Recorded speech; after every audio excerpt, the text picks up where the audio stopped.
ভণ্টি বাথৰুমত কাপোৰ অলপ আছে ধুই থবি আৰু শুন আজি গেষ্ট আহিব ভালদৰে খানা বনাবি তই গাঁৱৰ ঘৰত বনোৱা সেইসোপা নবনাবি কিন্তু ভালকৈ বনাবি নবৌক সুধি লবি কেনেকৈ বনাব লাগে ঠিক আছে দাদা আৰু শুন তই অলপ ৰাতিলৈ মানে গেষ্ট ইভিনিং আহিব তই ৰাতি বাবাক অলপ পঢ়াব লাগিব হ'ব হ'ব ৰ'বাচোন তুমি যে তাইক ইমানখিনি কথাৰ হিচাপ দিছা তাইক নিজে পঢ়িব কেতিয়া তাইতো গাঁৱৰ পৰা এই চহৰত আমাৰ লগত আছেহি মাথো পঢ়িবৰ বাবে ভালদৰে পঢ়িবলৈ মা দেউতাই তাইক ইয়ালৈ পঠাইছে তুমি যদি তাইক ইমানকৈ কামৰ হিচাপ দিয়া তাই কেনেকৈ পঢ়িব লিজা তাইক কাম কৰিব লাগিব এনেই তাই ইয়াত থাকি পঢ়িব নোৱাৰে নহয় কাম বনো কৰিব লাগিব দিয়াচোন বাথৰুমৰ কাপোৰখিনি এতিয়া তুমি ধুব নোৱাৰা নহয় তুমি প্ৰেগনেণ্ট পাহৰি গৈছা নেকি নাই পাহৰা মই প্ৰেগনেণ্ট বুজিছোঁ কিন্তু এইবাৰেই মই প্ৰেগনেণ্ট হোৱা নাই ইয়াৰ আগতো এবাৰ হৈছিলোঁ আৰু শুনা মই মোৰ খিয়াল ৰাখিব জানো যিহেতু মোৰ অভিজ্ঞতা আছে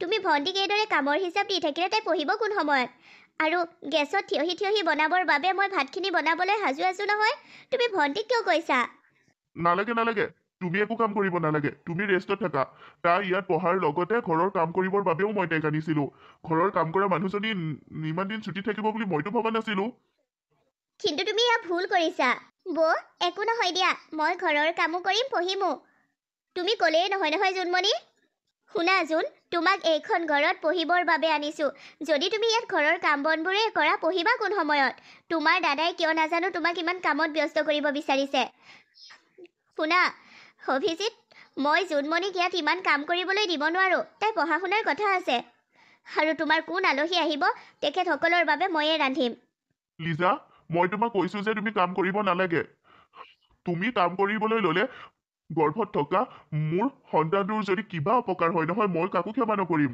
অঁ সেই সন্তানটোৰ বাবে মানে তুমিহে চিন্তা কৰা মই চিন্তা নকৰোঁ আচলতে এনেকুৱা অৱস্থাত বেছিকৈ বহি থাকিলে ভাল নহয় কাম বন কৰি থাকিব লাগে যেতিয়া প্ৰথম বাবা মোৰ গৰ্ভত আছিল তেতিয়াও তুমি মোক কাম বন কৰিবলৈ দিয়া নাছিলা কিন্তু মই কাম বন কৰি আছিলোঁ সেইবাবেইতো নৰ্মেল ডেলিভাৰী হৈছিল এতিয়াও মই সেইটোৱে বিচাৰোঁ যোৱা তুমি তোমাৰ অফিচলৈ যোৱা ঘৰৰ কামখিনিৰ কথা চিন্তা কৰিব নালাগে মই আছোঁ নহয় সেইবাবেইতো তোমাৰ লৈ মোৰ চিন্তা হয় ভণ্টি আছে নহয় তাই কামবোৰ কিয় কৰিব নোৱাৰিব ইমানজনী গাভৰু ছোৱালী কেৱল খাই বহি থাকিব নেকি মই ইনকাম কৰিছোঁ ঘৰতো আন কোনেও ইনকাম কৰা নাই মোৰ খোৱাখিনি এইদৰে শুন ভণ্টি তই ইয়াত খাই বৈ আছ সেইটোত মই বেয়া পোৱা নাই কিন্তু তই ঘৰৰ কাম বনবোৰ কৰিব লাগিব নবৌৰ এই অৱস্থাত তই নবৌক কাম কৰিবলৈ দিবি নেকি দাদা তই একেবাৰে চিন্তা নকৰিবি মই কাম বনবোৰ কৰিম আৰু পঢ়াও মানে পঢ়িমো শুন নবৌয়ে তোক কাম কৰিবলৈ নিদি নিজে কাম কৰিবলৈ আহিব এটা কথা মনত ৰাখিবি নবৌৰ যদি ভৰিটোও বিষাই নহয়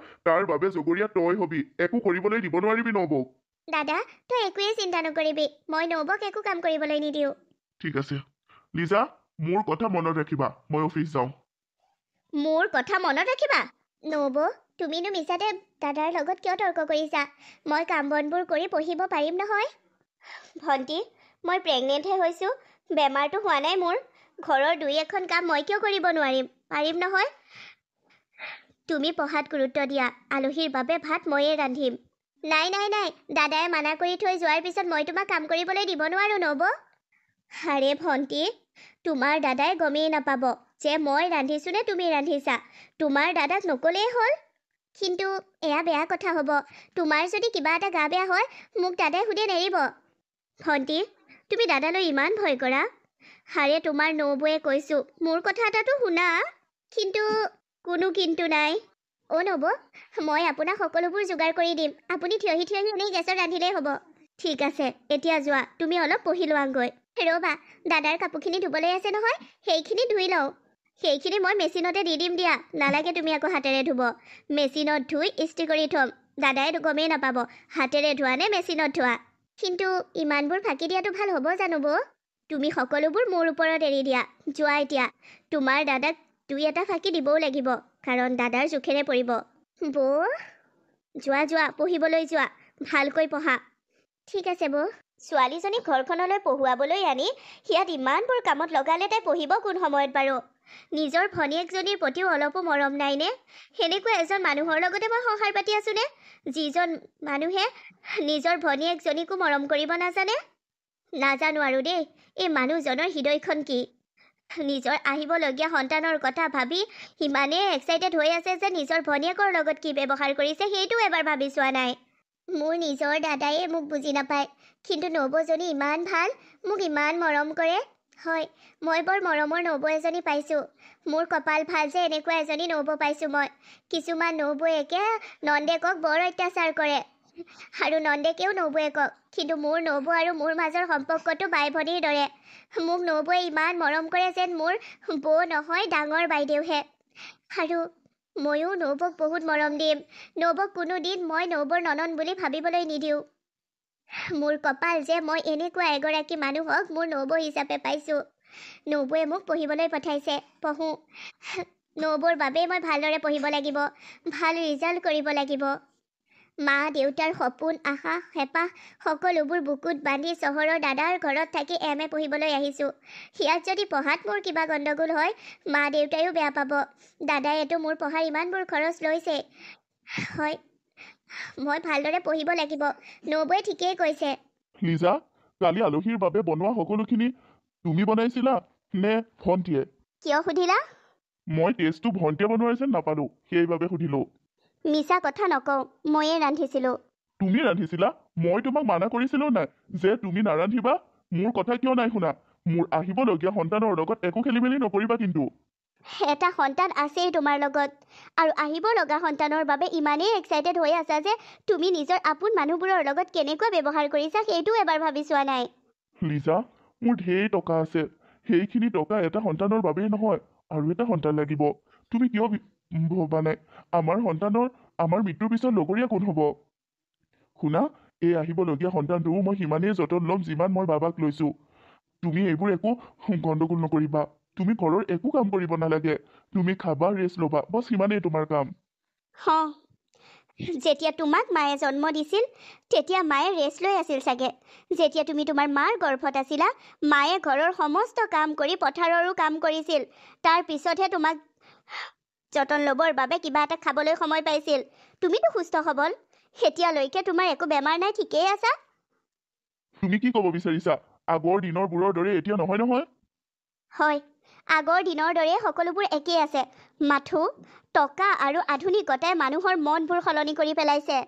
আৰু তুমি এইমাত্ৰ যে ক'লা আমাৰ সন্তানৰ বাবে লগ এটা লাগে, যেতিয়া আমি মৰি যাম তেতিয়া আমাৰ সন্তানৰ ইটোৱে সিটোৰ লগ হ'ব। তেতিয়াহ'লে তুমি তোমাৰ মা দেউতা জীয়াই থাকোঁতেই নিজৰ ভণ্টিৰ লগ এৰিছা কিয়? তুমি কি ক'ব বিচাৰিছা লিজা? স্পষ্টকৈ কোৱা। মই কাৰ লগ এৰিলোঁ? মোৰ ভণ্টিক এইখন ঘৰত আনি মই ৰাখিছোঁ। তাই মোৰ লগতে আছে। মই তাইৰ লগ এৰিলোঁ কি? হয়, তোমাৰ ভণ্টি তোমাৰ লগতে আছে। তুমি ভাবিছা তুমি তাইৰ লগ দিছা। একেখন ঘৰতে থাকিলেও তুমি তাইৰ লগত থকা নুবুজাই। তাইৰ সুখ দুখবোৰ তুমি বুজিব লাগিব। তাইৰ মনৰ ভাৱবোৰ তুমি বুজিব লাগিব। তুমি তোমাৰ আহিবলগীয়া সন্তানৰ বাবে ইমানেই এক্সাইটেড হৈ আছা যে তুমি তোমাৰ ভণ্টিৰ লগত কি ব্যৱহাৰ কৰিছা সেইটো পাহৰি গৈছা। তুমি পাহৰি গৈছা যে তোমাৰ ভণ্টিক এইখন ঘৰলৈ পঢ়িবৰ বাবে আনিছিলা তুমি। কিন্তু এতিয়া এনেকুৱা ব্যৱহাৰ কৰিছা যে ভণ্টি এইখন ঘৰৰ চাকৰণী। তাই পঢ়াৰ নামত মই ইমানখিনি টকা খৰচ কৰিছোঁ। এতিয়া তাই কেৱল পঢ়িলেই নহয় নহয়, ঘৰৰ কামো কৰিব লাগিব। আৰু তাইক পঢ়ুৱাম বুলি এই চহৰলৈ অনাৰ মোৰ মূল উদ্দেশ্য সেইটোৱেই আছিল। অ', তোমাৰ মূল উদ্দেশ্যৰ বিষয়ে জানি বৰ ভাল পালোঁ। তোমাৰ ওচৰত মানে সম্পৰ্কৰ কোনো মহত্ব নাই। ঠিকে আছে দিয়া। তুমি টকাৰে সম্পৰ্ক জুখিব বিচাৰা, মৰম জুখিব বিচাৰা। তুমি টকা দিছা, তোমাৰ ভণ্টিয়ে তোমাৰ ঘৰত কাম কৰি দিব লাগে। তুমি এনেকুৱা মানুহ বুলি মই ভবাই নাছিলোঁ। আজি তোমাৰ আচল স্বৰূপটো দেখি ভাল লাগিল দিয়া। লিজা, তুমি কথাবোৰ বুজিবলৈ চেষ্টা কৰা নাই কিয়? বুজিছোঁ, মই সকলোবোৰ কথা ভালদৰেই বুজিছোঁ। আৰু মই তোমাকো বুজিছোঁ। ইমান দিনে যিজন মানুহক মই বুজি পোৱা নাছিলোঁ, আজি বুজি পাইছোঁ। নবৌ, আহিলা? সকলো ঠিকে আছেনে? ডক্টৰে কি কৈছে? সকলো ঠিকে আছে বুলি কৈছেনে? অঁ জোনমণি, সকলো ঠিকে আছে। কিন্তু মই ডক্টৰৰ ওচৰলৈকে যোৱা নাছিলোঁ, পাৰ্টি এটাত গৈছিলোঁ। তোমাৰ দাদাই আৰু সেই পাৰ্টিটোৰে মই নগ'লে নহ'ব বুলি ক'লে, সেইবাবে গ'লোঁ। পাৰ্টি? ক'ত আছিল পাৰ্টি? দাদাৰ ফ্ৰেণ্ড এজনৰ এনিভাৰ্চাৰী পাৰ্টি আছিল। মোক নক'লে, কোৱা হ'লে মই তোমাকো লৈ গ'লোঁ হয়। মোক মাথো এইদৰে এই শাড়ীখন পিন্ধিবলৈ ক'লে আৰু মই কি পিন্ধিব লাগিব সকলোবোৰ তোমাৰ দাদাই চিলেক্ট কৰি দিলে। সেইমতে মই পিন্ধি গুচি গ'লোঁ। তাৰপিছতহে দেখিছোঁ পাৰ্টিত সোমালে। তাৰ পৰা আকৌ ডক্টৰৰ ওচৰত সোমোৱাই আনিছে বাৰু। ভালেই হ'ল দিয়া, অলপ ওলাই গ'লা, মনটোও ভাল লাগিল চাগে। বৌ, এটা কথা নহয়। কি কথা জোনমণি? মই তোমালোক সকলোৰে বাবে ভাত ৰান্ধিছিলোঁ নহয়, এতিয়া কি হ'ব? সেইটোৱেইটো চোৱা, পাৰ্টিলৈ যাব বুলি মোক আগতীয়াকৈ কোৱা হ'লে মই তোমাক ভাত ৰান্ধিব মানা কৰিলোঁ হয়। কি যে নহয় এই মানুহজন। ইমান ডাঙৰ কথা একো হোৱা নাইকিয়া। ভণ্টি, ভাতখিনি ৰান্ধিলে কি হ'ল? তই আজি ৰাতি মোৰ ভাগৰখিনি খাবি আৰু কালিলৈ ৰাতিপুৱা বৰ ভাগৰখিনি খাই দিবি। ঘৰততো তোৰ ঠাণ্ডা ভাত খোৱাৰ অভ্যাস আছে, মনত নাই নেকি? সৰুতে তই আৰু মই ঠাণ্ডা ভাত খায়েই স্কুললৈ গৈছিলোঁ। তুমি বাৰু কথাবোৰ ভাবি চিন্তি কৈছানে? এইবোৰ কি কথা কৈছা তুমি?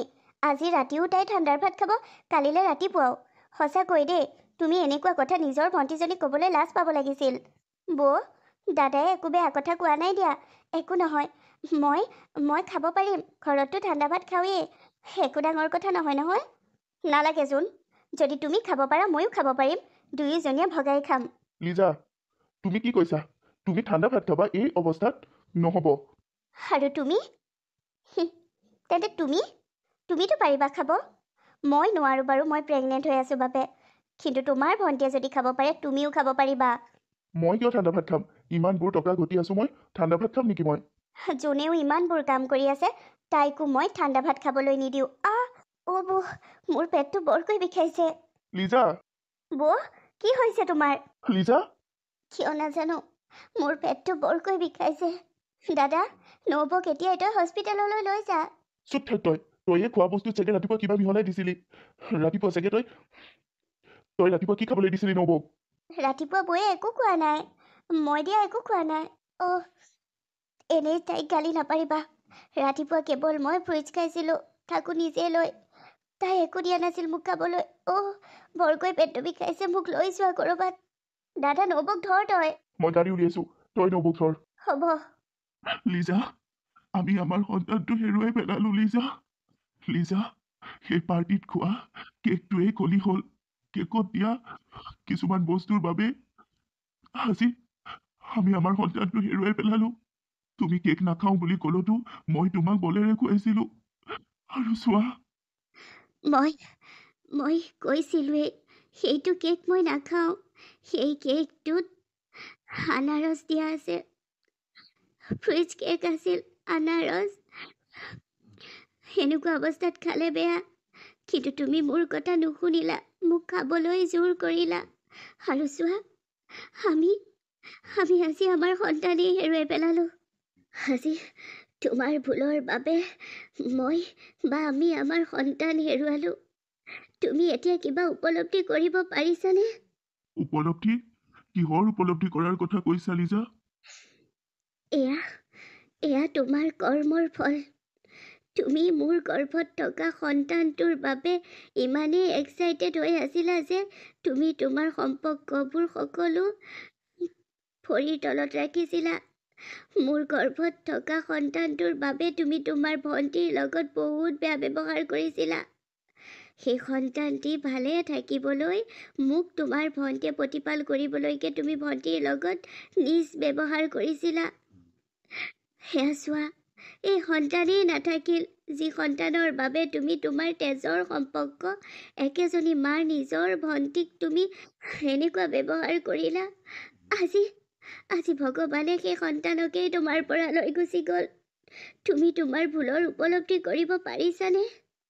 লিজা, হয়, মই বেছি আগ্ৰহী হৈ আছিলোঁ, বেছি আশা কৰিছিলোঁ, কিন্তু পাহৰি গৈছিলোঁ যে সেয়া ভগৱানৰ বস্তু।